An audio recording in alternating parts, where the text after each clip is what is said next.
కొట్టాలంటే మొహం చెట్టు అయిపోద్ది. ఇదిగో 2 కాళ్ళు నరికేసి దక్కు దోలు dash this is my life my pressure my decision my kick.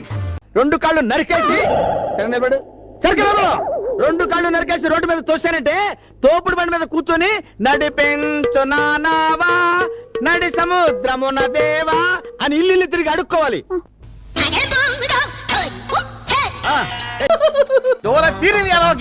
మాట్లాడుగా కిస్కా కిస్కా కిస్కా కైమా కరుంగా.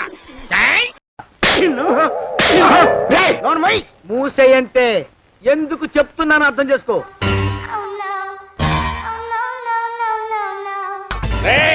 ఒక్క గుద్దుకి అరగుద్దు వేస్ట్ అవుతురా.